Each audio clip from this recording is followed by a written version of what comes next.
Hello! Today I wanted to do the reading habits tag as made by Ariel Bissett. I have the questions down here, so just let's go. First question is, do you have a certain place at home for reading? I usually read in the sofa, that's over there, or in this chair. Sometimes I read in bed, but most often not.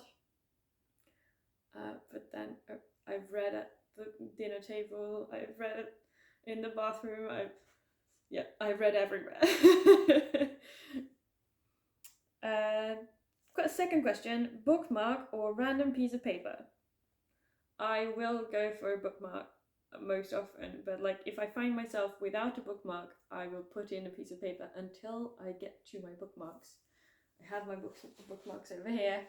And I have like a priority of which one I like best. And yeah, that's for when I use paper books. If I read ebooks or audiobooks, the place is just saved for me, so I don't need any extra pieces to read, which is nice. Next question, can you just stop reading, or do you have to stop after a chapter or a certain amount of pages? I can just stop reading if I want to. Like, I prefer to go to a natural break, like a chapter break, or like one of those 3-star breathe breaks. But most often, me stopping reading is just like, I really need to stop reading now, and then forcing myself to shut the book. So I end up ending at the end of a random sentence, lots of the time. Also, you need to be adept at stopping whenever, if you're reading Pratchett. His adult books don't have chapter headings, which sometimes I find it a little bit challenging, but I just get used to it. And just stop randomly when I feel like it. So yeah. Do you eat or drink while reading? Yes, quite often. If I feel snacky, I will eat something. I will always have a glass of water nearby. I try at least. So I will definitely drink while reading. But yeah, eating I'll be a little bit more careful about. I'd prefer to read on an e-reader if I'm reading and eating dinner, for example.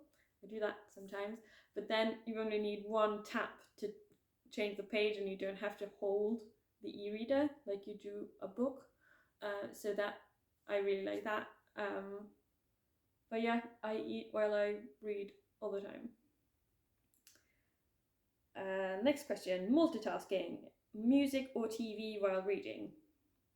Yeah, not very often TV because I don't watch a lot of TV, but I found recently I was listening to I had a Norwegian thing going on in the background and I was reading an English book and that worked okay. I didn't catch a lot of the Norwegian thing, but I did manage to read. Usually I will either have some music or nothing. Yeah, that's been the deal in the recently at least, but it varies. Okay, next question. One book at a time or several at once? I'm a several at once person. It's a novelty when you ask me what book am I reading, and I can tell you one book, and I'm not in the middle of like 4. So right now I am in the middle of one non-fiction book, a collection of short stories, and a novel. Did I forget something now? No. Yeah, those 3 currently. But yeah, it's been, usually it's one that I've that is my main focus, and then I will sort of dip in and out of the others. But sometimes I actively read several at once. So yeah. Next question, reading at home or everywhere? Well, I'm mostly at home. Like, I don't... Honestly, in my day-to-day life here, when I'm like allowed to go to the office, I don't have a commute that could help me read unless I'm reading an audiobook because I drive to work. So I just read at home. I don't bring my book to work because I don't have any sort of downtime at work. My work is pretty steady. Like every minute or like every hour that I'm there, I need to find something to do for myself. It's not like a customer service job where you could hide a book underneath the register and read it in between. Maybe, I don't know, if it's very like not busy.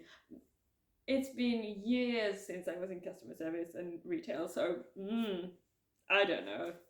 But yeah, I mostly read at home now. But like when I lived in a city and I had a bus commute, I would read on my commute. When I was at uni and I had downtime between classes, I would read. So yeah,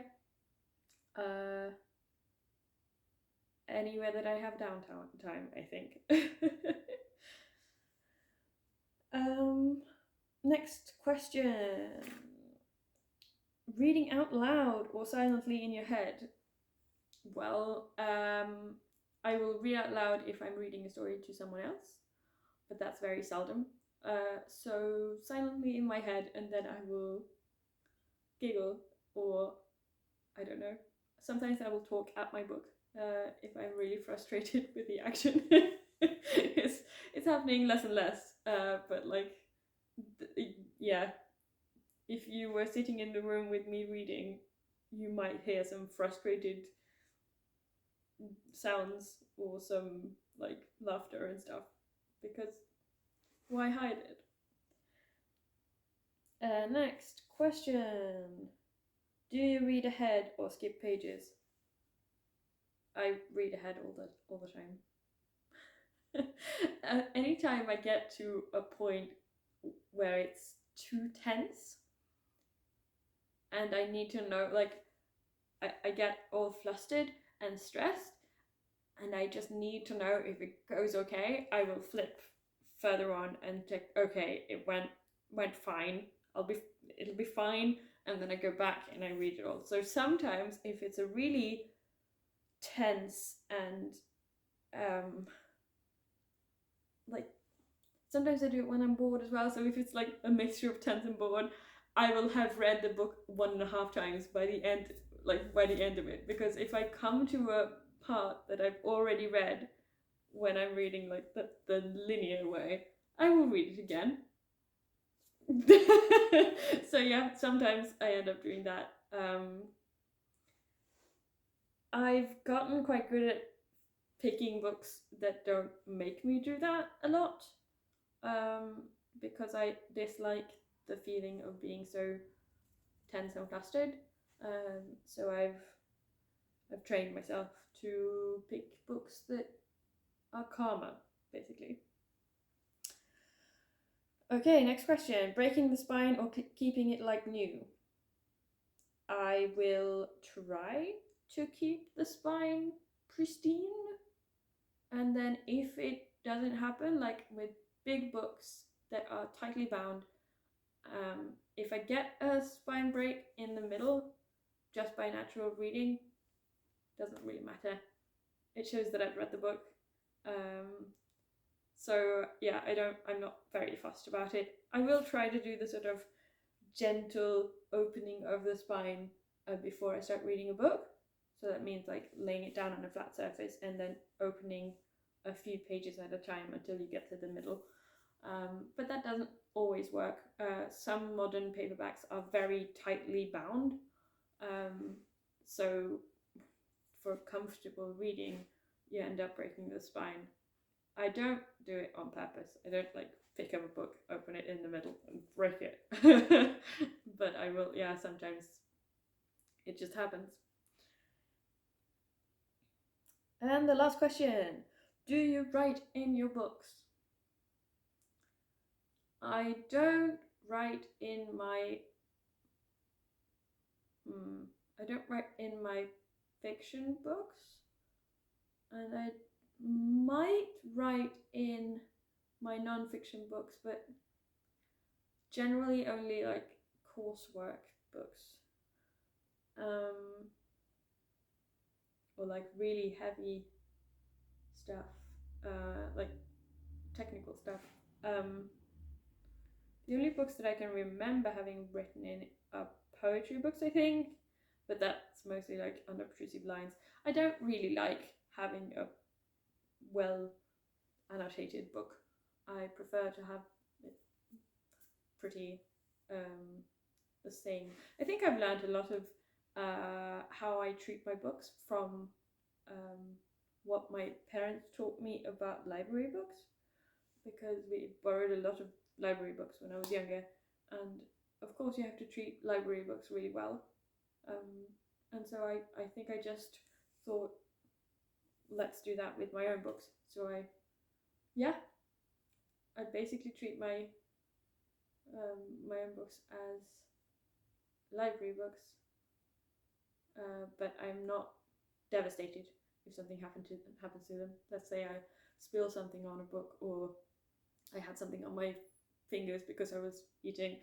I don't fuss too much about it. I haven't really had many people borrow my books recently either, so I don't feel the responsibility of sort of having a library for that reason. So I'm happy to sort of just use my books as books, really. And to be honest, I'm more and more liking reading ebooks over paper books, because they're easier to hold. Just easier to hold and easier to lug around. There's something like reading in bed is so much easier on an ebook, because you have the inbuilt light and everything. So I can read underneath my duvet if it's cold. And I can't really do that with a paper book. I mean, it's harder. So I've ended up in the opposite camp than I was a few years ago, where I said, no, ebooks, they're a scourge. No. So I've fallen for that simplicity and ease, kind of. But I'm also happy to read paper books that don't need charging. Okay, that's it, and I will see you tomorrow. Bye.